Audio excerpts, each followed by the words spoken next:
Olá, estudante, seja muito bem-vindo ao Se Liga na Educação.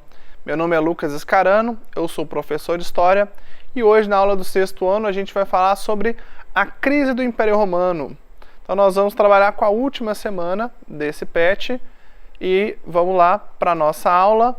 A gente vai seguir esse objetivo aqui, caracterizar o processo de formação da Roma Antiga e suas configurações sociais e políticas nos períodos monárquico, republicano e imperial, sendo que na aula de hoje a gente vai focar na parte imperial, que é o fim do Império Romano. Então a gente dividiu a nossa aula em 5 partes. Nós vamos falar do crescimento do Império, dos problemas econômicos, problemas políticos, das invasões bárbaras e, por último, da divisão do Império Romano. Então nós vamos começar hoje, na nossa aula, falando sobre o crescimento do Império Romano. Eu trouxe esse símbolo aqui. Esse símbolo ele é muito usado para impérios, porque ele mostra uma águia, né? E a águia é um símbolo de força, de poder, é aquela ave que está acima de todos, olhando por cima. Então ele é muito usado em vários impérios, tanto em impérios, né, como o Império Romano, impérios antigos, até mesmo, né, impérios modernos. Os Estados Unidos, por exemplo, utiliza a águia como símbolo de imperialismo. E inclusive também durante o período do nazismo, né, eles também utilizaram esse mesmo símbolo. Então ele é usado em vários lugares, em vários contextos históricos diferentes. O Império Romano, basicamente, qual que era a ideia desse império? Era crescer cada vez mais. Porém, havia um poder muito centralizado em Roma, na cidade de Roma. Era uma cidade enorme, né, com muita gente, e uma cidade grande dessa tinha até uma dificuldade ali de administrar as coisas, e o império ele foi crescendo cada vez mais, o território. E como é que eram essas conquistas? As legiões, elas iam atacando, pegava as riquezas daquele lugar, pegava para si, e ali o exército se enriquecia, e aí ele podia ter mais recursos.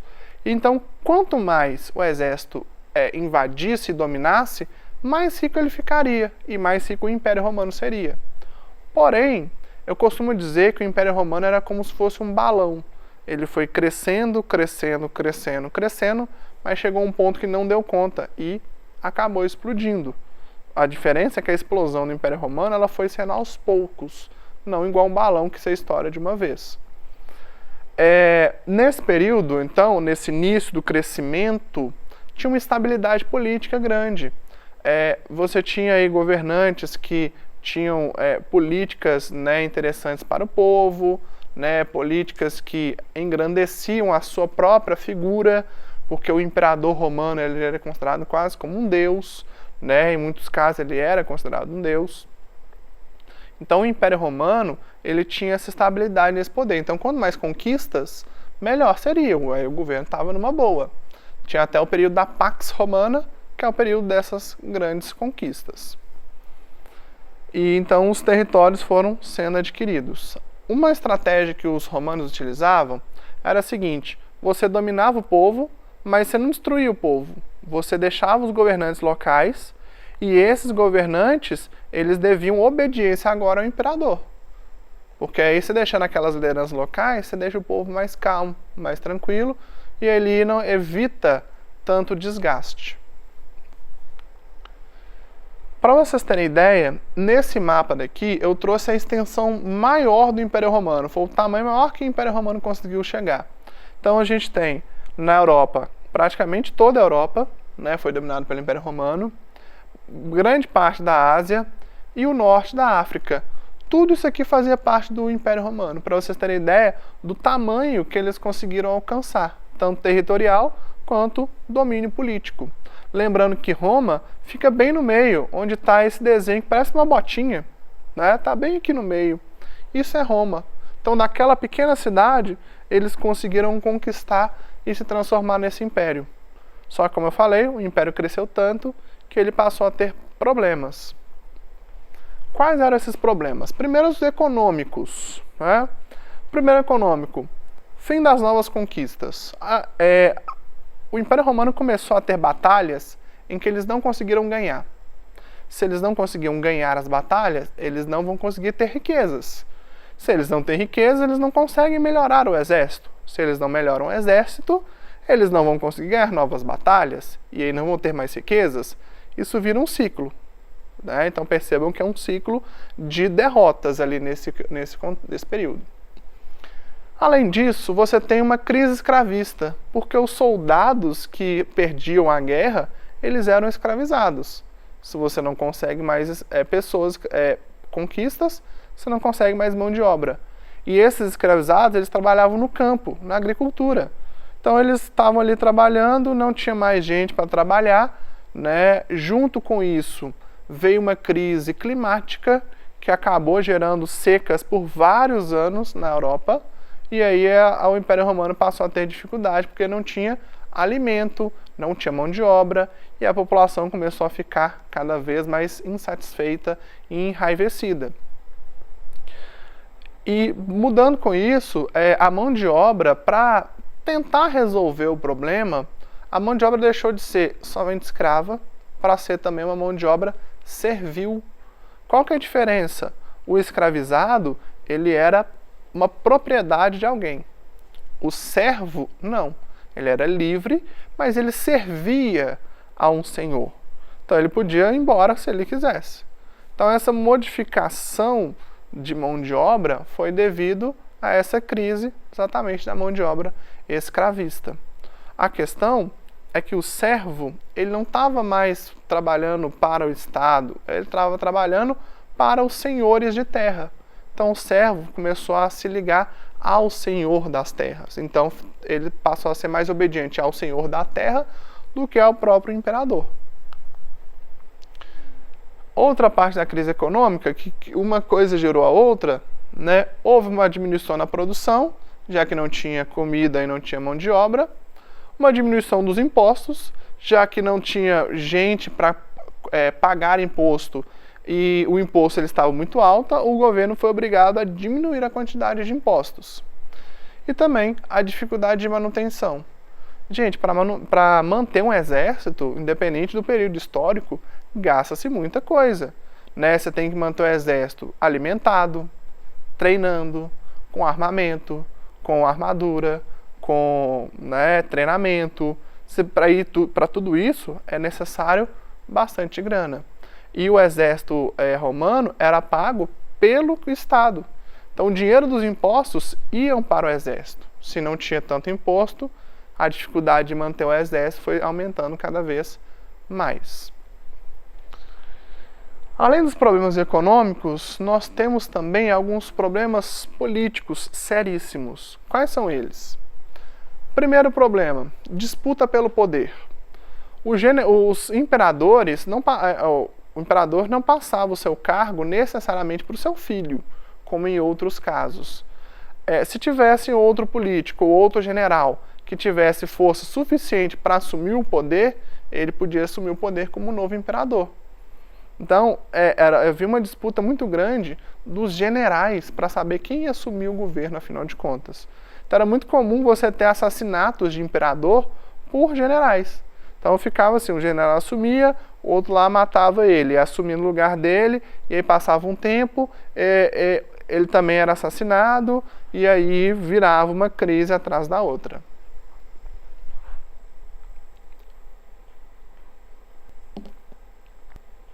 Dificuldade de administração. Com todos esses conflitos, todos esses problemas, não tinha como administrar a cidade, era muita confusão, muita insatisfação. E qual foi a tentativa de melhorar a situação? É uma política que hoje a gente ouve falar, que é a política do pão e circo. O que é a ideia? É levar pão e circo para a população. O pão é comida e o circo é diversão. No caso ali do Império Romano, o pão era realmente pão mesmo, né? O alimento era o pão. Mas o circo poderia ser tanto o circo que a gente conhece hoje, parecido, né? Como as lutas de gladiadores. Então eles iam para as arenas, né? Recebiam alimentação para ir lá na arena assistir, se divertir e esquecer um pouco dos problemas que estavam acontecendo na cidade. O problema é que, por exemplo, vamos imaginar que no final de semana eles fossem lá ver o jogo, né? A luta mas no dia de semana os problemas permaneciam, fome, desemprego, problemas sociais, então tudo isso gerava ainda novas questões. Hoje em dia não é mais luta de gladiadores, mas a gente pode substituir, por exemplo, a diversão pelo futebol, pelo cinema, pela novela, pela internet, por qualquer outro recurso, né, de diversão que nos afastem das questões políticas. E o gasto com o exército, como eu já tinha falado com vocês, era um gasto enorme. Para manter esse exército era bastante dificultoso, ok? Juntou-se a tudo isso um fato super importante, que é o que a gente chama de invasões bárbaras. A palavra bárbaro, hoje em dia, tem a conotação de algo que é selvagem, alguém que é bruto, tá? A gente tem muito essa noção. Porém, a palavra bárbaro, ela tem uma outra origem. Bárbaro significa que ou quem é estrangeiro, ou não falava grego ou latim em relação aos gregos e romanos da antiguidade. Ou seja, bárbaro era todo aquele que não fazia parte da cultura romana, no caso dos romanos, ou da cultura grega, no caso dos gregos. E então, qualquer povo que não fosse aculturado pelos romanos, seriam chamados de bárbaros. Bárbaro seria então sinônimo de estrangeiro. Outro significado, que ou quem é rude ou grosseiro, que ou quem não é considerado civilizado. Então está ligado também à ideia de ser civilizado ou ser selvagem. E por último, que ou quem tem comportamento violento. Será que esses três termos têm alguma conexão? Se a gente vai parar para pensar, o estrangeiro, muitas vezes, ele é visto como o rude, ou violento, ou aquele que eu não conheço. Então ele poderia fazer alguma coisa que eu não estou acostumado, que eu não vou me sentir bem. Então, essas palavras, elas estão conectadas. Isso gerou, inclusive, aquele termo que a gente usa para quando você tem um preconceito com quem é de fora. A xenofobia, que, inclusive, é um problema sério aí que vem aí no mundo inteiro, inclusive no Brasil existem alguns territórios com maior nível de xenofobia do que outros. Bom, só que os bárbaros, de onde que eles vinham basicamente? Apesar de ser qualquer povo não romano, na maioria dos casos eles eram de origem germânica. Os povos germânicos viviam onde hoje é a Alemanha. Se a gente for pegar a palavra Alemanha, por exemplo, em inglês, é Germany, que tem essa origem germânica. Inicialmente, esses povos germânicos tinham uma relação boa com os romanos, uma relação comercial.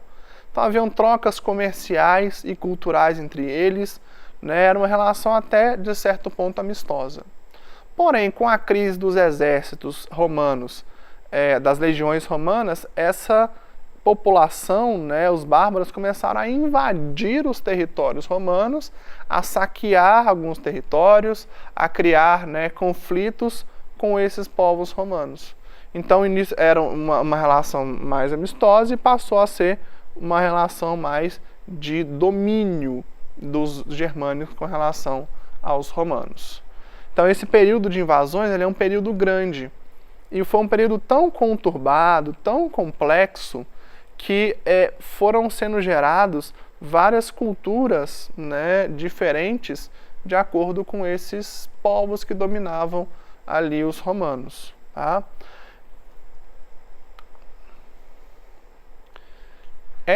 Esse império romano que tinha inicialmente, né, esse poder todo, como ele começa a ser invadido pelos povos bárbaros, né, os germânicos principalmente, esse território ele passa a ser dividido, porque o imperador não conseguia mais manter o território.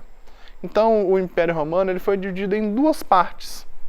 Do lado vermelho, ou do lado da nossa esquerda, a gente tem o Império Romano Ocidental, que engloba, por exemplo, Portugal, Espanha, a própria Roma, que fica nessa península que parece uma bota, né?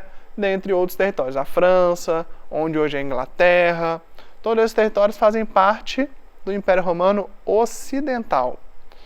Do outro lado, do lado roxinho, né, que está da nossa direita, nós temos o Império Romano Oriental, que é uma parte que se manteve inteiro por muitos anos, enquanto que o Império Romano Ocidental, ele acabou depois se dividindo em vários territórios. Então vamos ver essa divisão? Então nós temos aqui, na parte azul, na parte de baixo do mapa, a gente tem o norte da África. Então os povos que dominaram essa região, que era de Roma, quem dominou a região foram os vândalos. Vândalos dominaram esse norte da região aqui. A palavra vândalo, inclusive, né, significa aquela pessoa que destrói coisas, né? Que era um povo bastante violento, agressivo, que saqueava os territórios.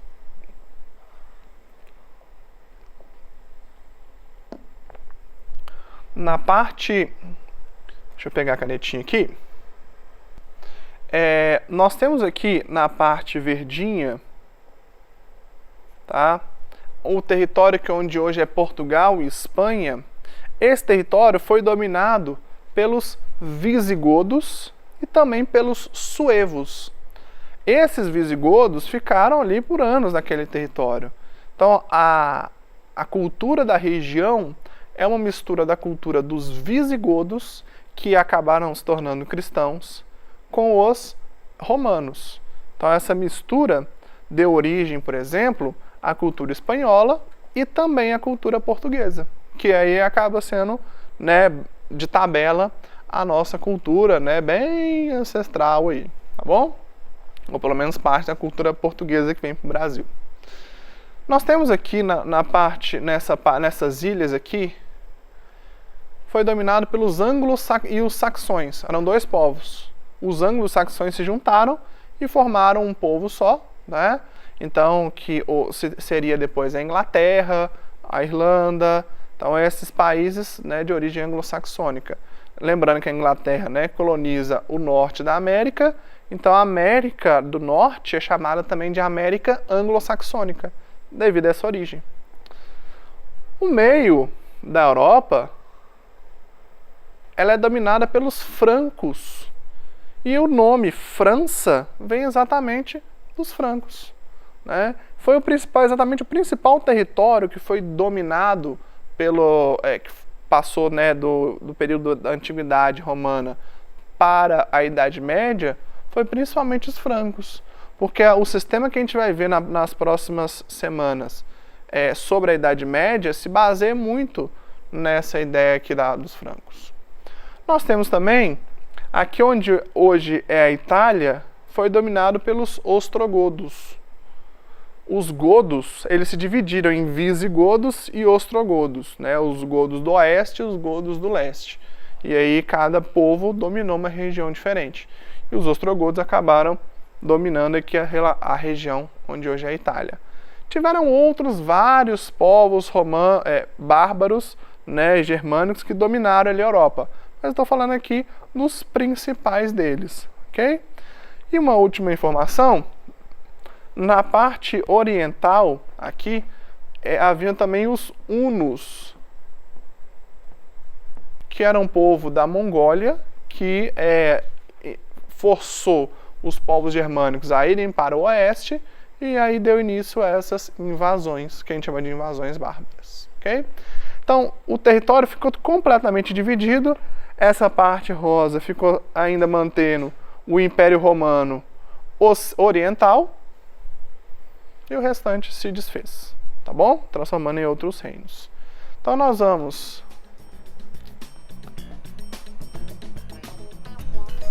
Então essa foi a nossa aula de hoje, né, sobre a crise do Império Romano e sua divisão.